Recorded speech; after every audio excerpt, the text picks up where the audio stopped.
What is up, everybody? King Dylan here with Joker, and today we're going to be talking over us playing through the Archipelago Randomizer. Yeah. So, it wasn't recording audio. Yeah.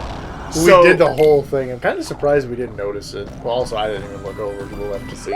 I am, like, upset because I'm really good about checking that kind of stuff, so but whatever. So, we've got a time for us to kind of podcast a little bit while the game's playing in the background, and because not a whole lot happens in this.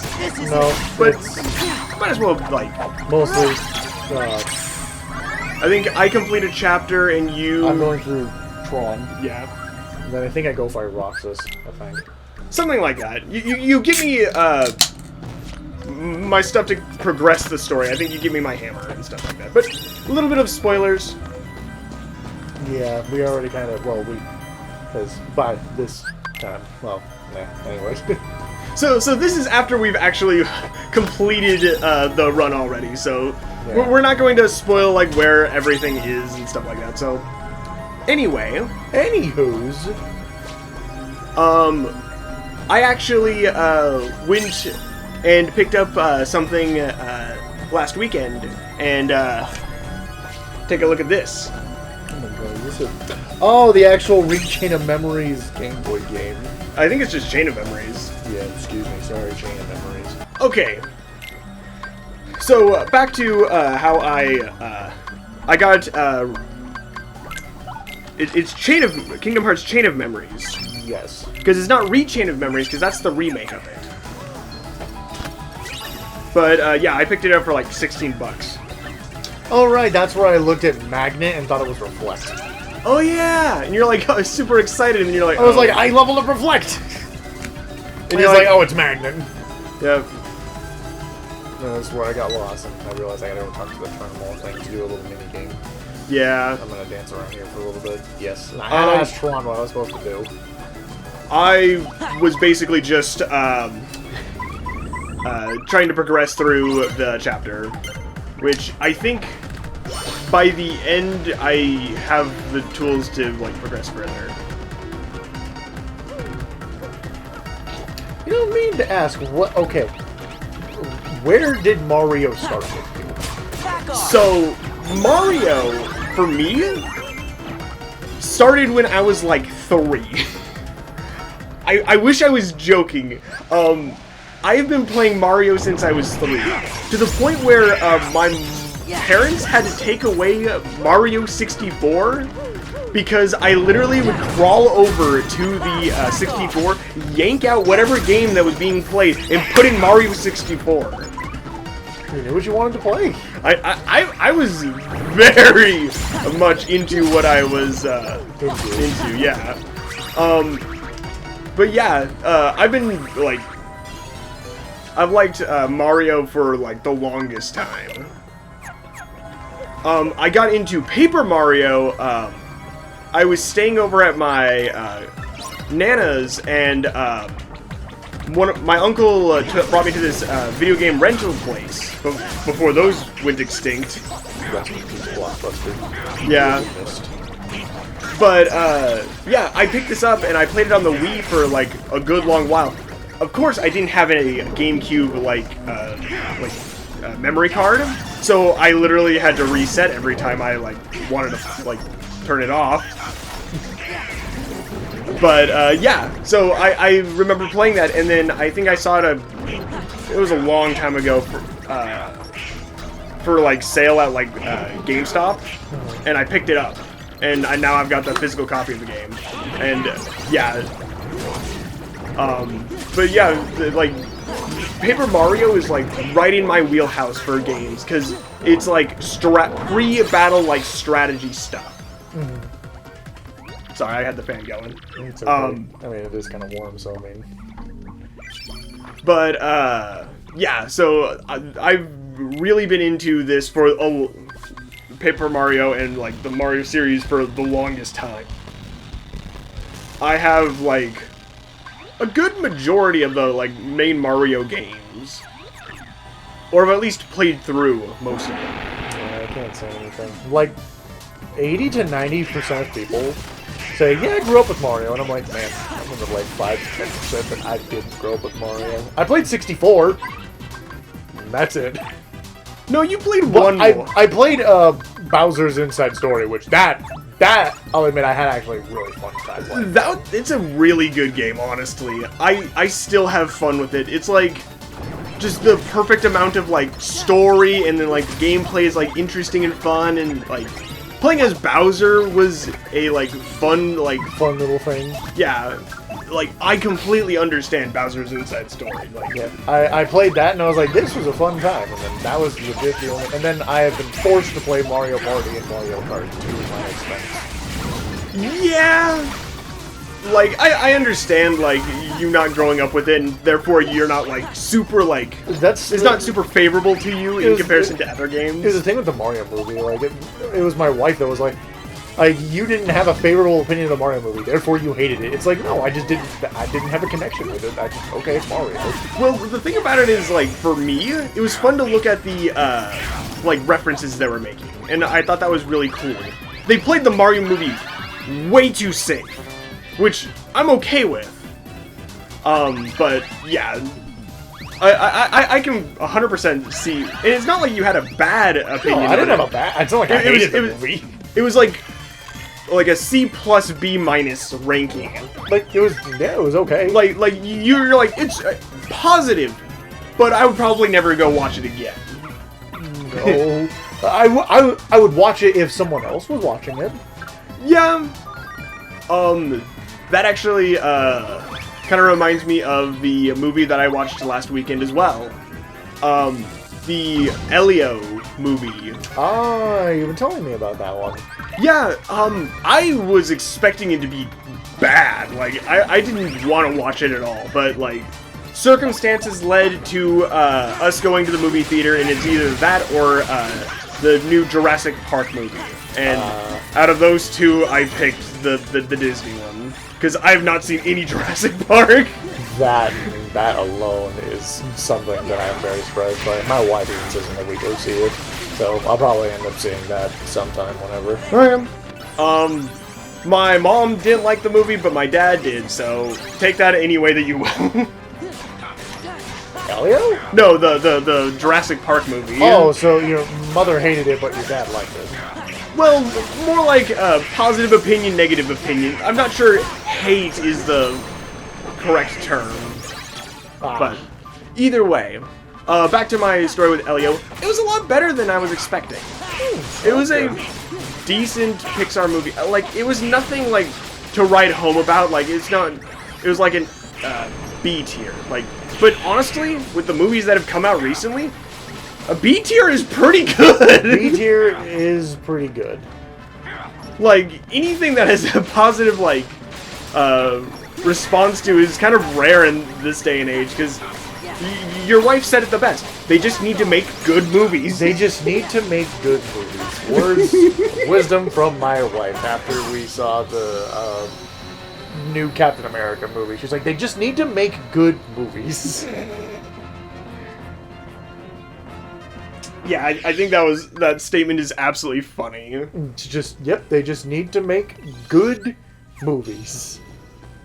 They just need to try harder. Yep, they just need to... But, yeah. It was a pretty decent story. It actually covered, like, Oh, right! What? So, that's where I thought that I would return to the garden. Oh, but and so I have to redo the fight. Oh, but you didn't save. Because I didn't save, because I thought that was to go back to the garden. I was like looking at that, I'm like, what am I doing? And I'm like, oh, right, that's where my brain just autopiloted and just said, yep, that's the garden. So, yeah, I was like, why am I was like, I had to fight what that was. But anyways, a movie my wife got me into, it's on Netflix, and I was kind of surprised at how much I genuinely enjoyed the movie. It's called K-Pop Hunters. Oh, you were telling me about this. Yeah. So go ahead and give a synopsis of the story. So, K-Pop Hunters is what the title is implying. It's K-pop stars, basically idols that are hunters. Basically demon hunters that protect the world by singing.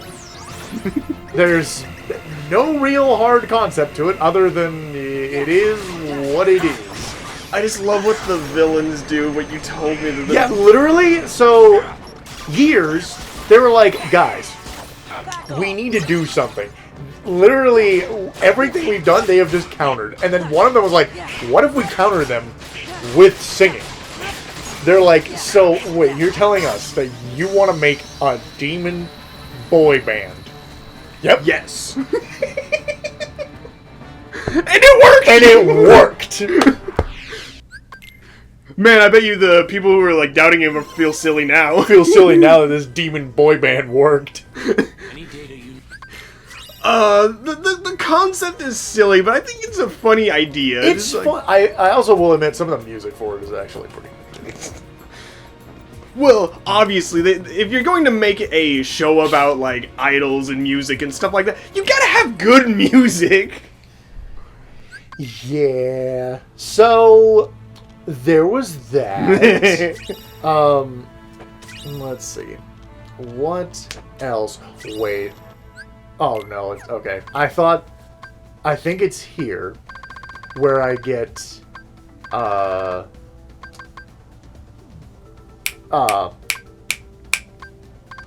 second chance or once more. Mm-hmm. But it's for Goofy. Oh yeah, because I'm like, I got a second chance! Then I looked at him like, wait, where is it? And I looked at Goofy and I was like, it's on Goofy. Yeah, I remember you being so excited, and I forgot that it didn't actually go to you. Because I'm like, I thought you had one of them.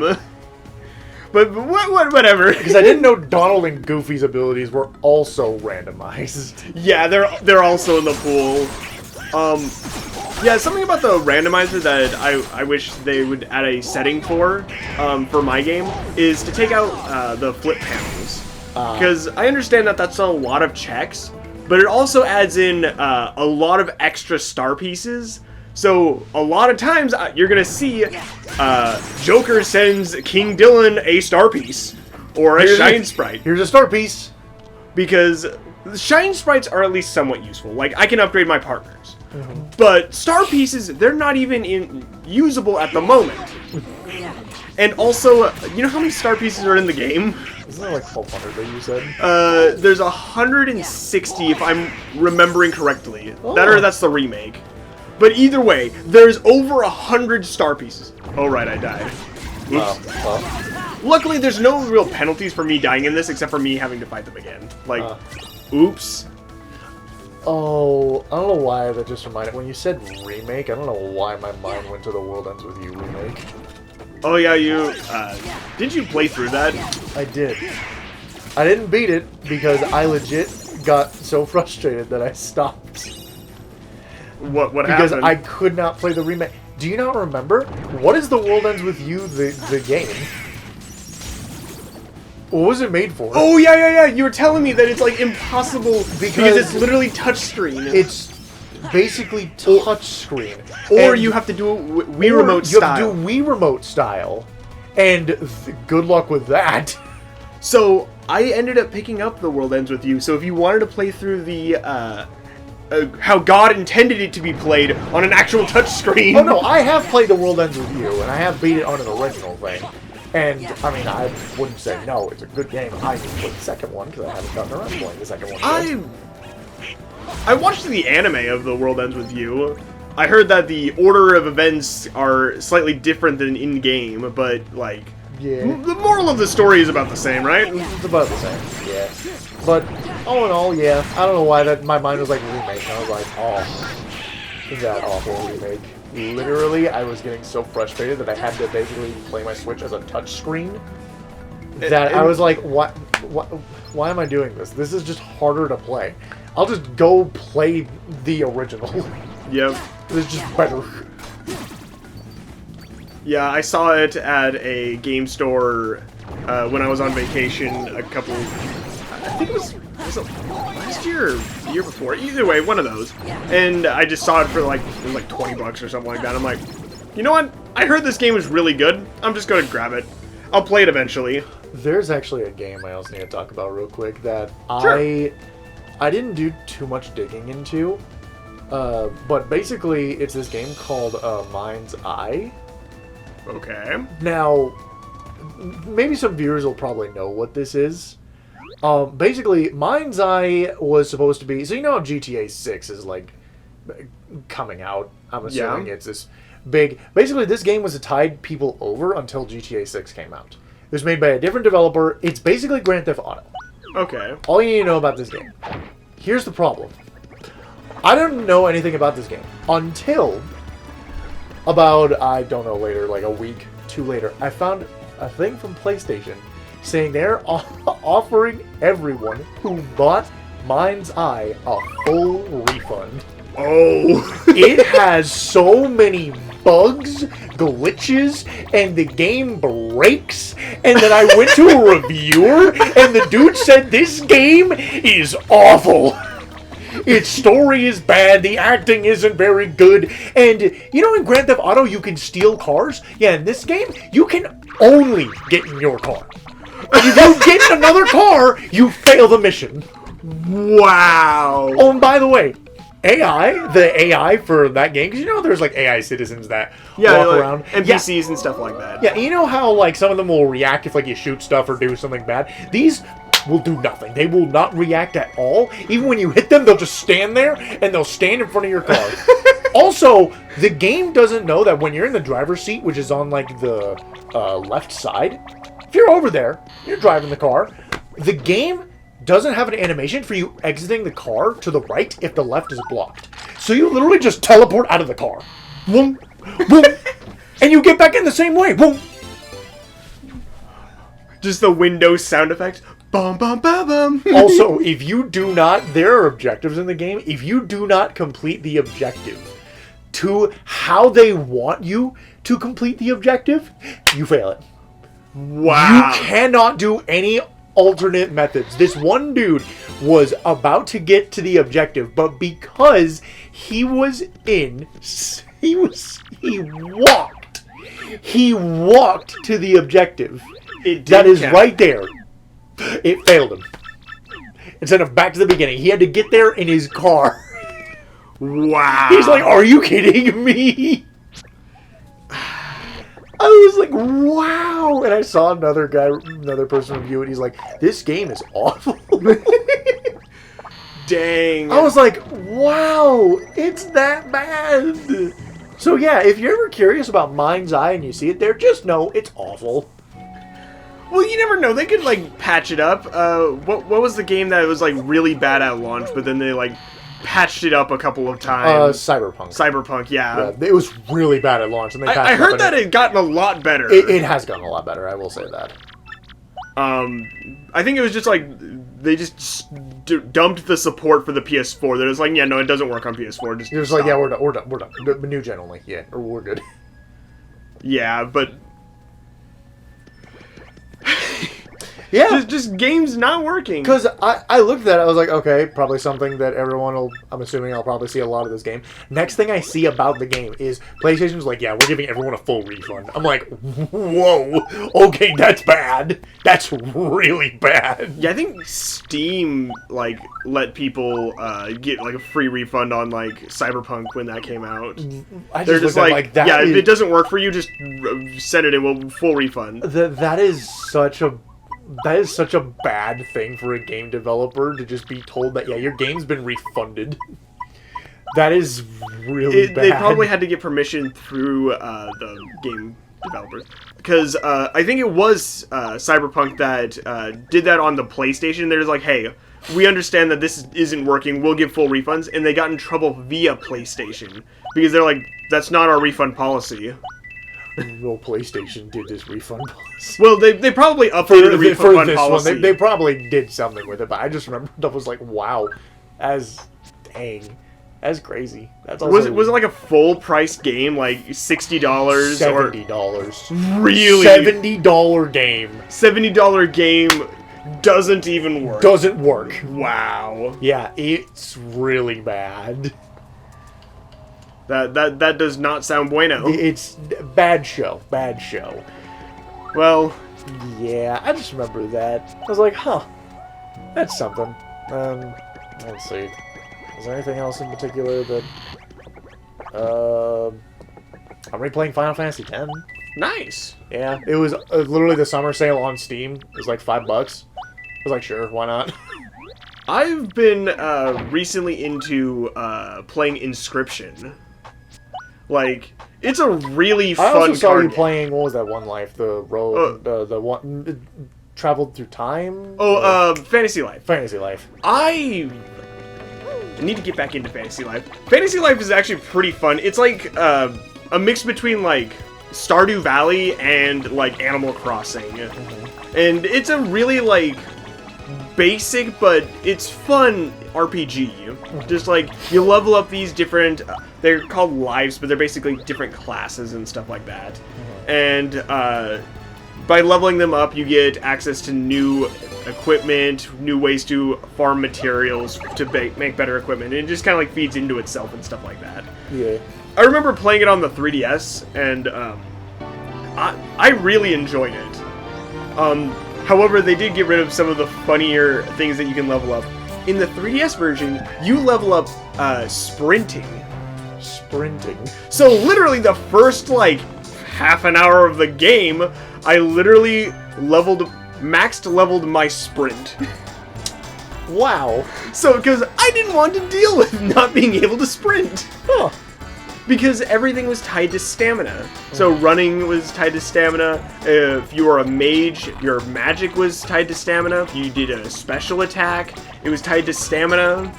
So, yeah. It was important to, you know, deal with stamina. Have your stamina. But yeah, that was just kind of fun. And this new one is actually pretty good. You don't level up sprinting or anything like that. You just can do it, like, infinitely. And I'm like, that's fine. Like, that's fair. I'm happy about that. That's better than just letting you have to level it up. But yeah, it's really fun. I completed the story already. It's really short, but like... There's so much, like, areas that you can explore. It's a really cool RPG. Like, if you've got, like, want a chiller game, it's pretty fun. I also don't, this is just another thing on, like, expensive video games. Like, I remember because I don't know if I told you the story that in my wallet I found, like, a bunch of GameStop cards. Oh, yeah. Like, a bunch of gift GameStop cards, and, like, we went through them, and there was like $60 nice. in GameStop cards. And I remember I went up to like the cashier dude, and he's like, "This has just been sitting in your wallet?" I'm like, "Yeah, I kind of forgot about them." So I went there, and I'm not joking. So I saw 3 games I wanted. All of them were too expensive. Wow. Because I could only spend basically on the GameStop card. So it was basically $60. The Dragon Quest remake that I wanted for the Switch, that was like $65. So, probably tax and stuff like that. Yeah, and then the new Doom game just came out. That is $80. Yeah, that doesn't surprise me that. And then what was the third? There was a third one out there that I saw that I was like, ooh, that one. All I remember is I think that one was like $75. I was like, what is this marketing price that literally games are now like $70 to $80?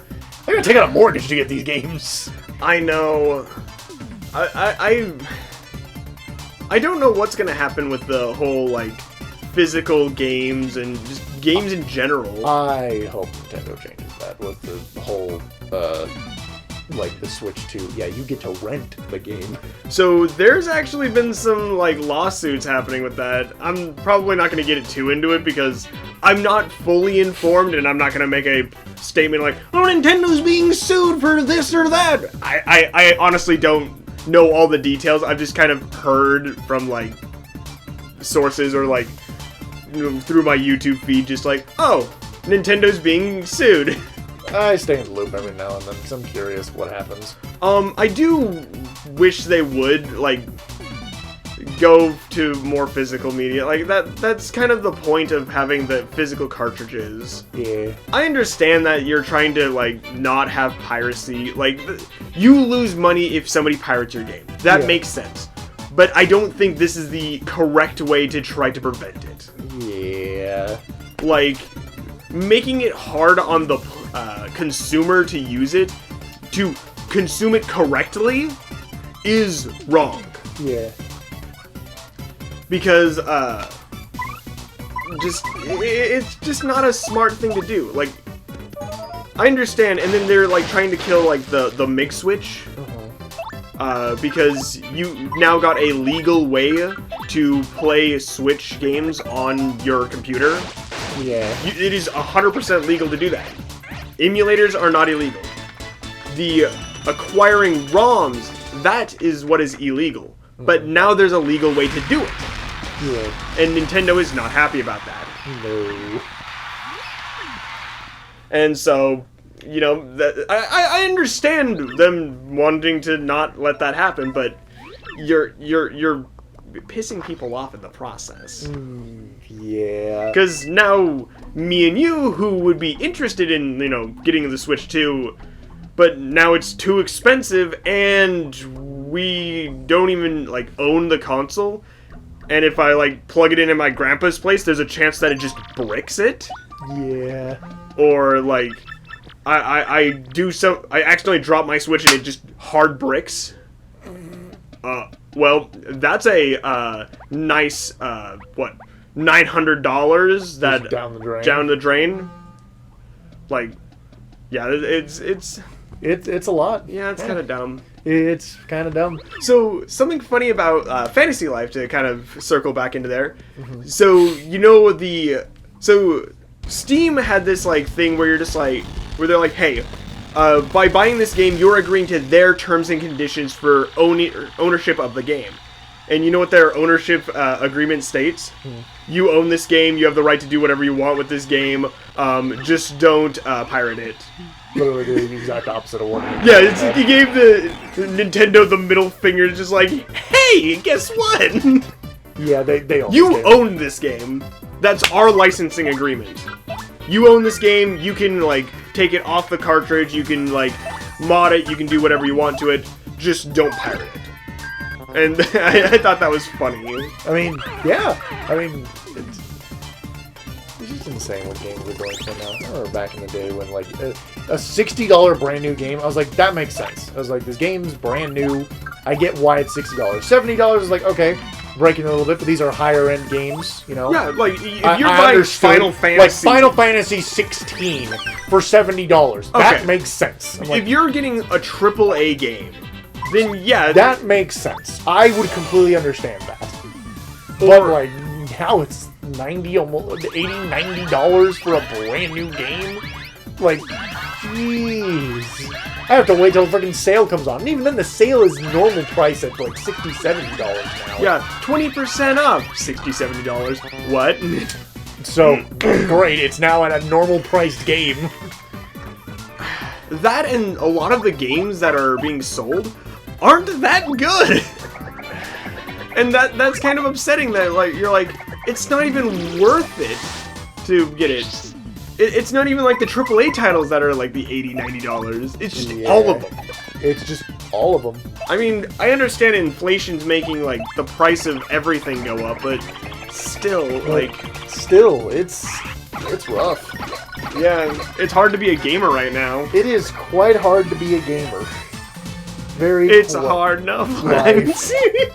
Boo boo. But, yeah. Anywho, the game. What even, like, brand new game has come out that I've, like, genuinely enjoyed? I think 16 is, like, the most, like, brand new game to play. Well, also, my wife has also really loved a game called Repo. It's a brand new multiplayer game that's basically just, yeah. It's fun for... It's okay. It's fun for the first, like, 15 minutes, and then it's just the same game over and over and over again. Yeah. It's Tetris. It's just like... yeah, it's... the same game after, you know... Same game. But I still like Tetris, but, you know... I mean, Tetris is, like... It's Tetris. It's a classic. It's a classic. I've actually, we used to play Tetris, like, as a family, and I was actually one of the best, like, within my family of playing Tetris. Really? Yeah. Me and my mom are, like, really good at it, so we just, like, we're not like competitive level, like we're not like going to no tournaments or anything like that. Right. But like we're good.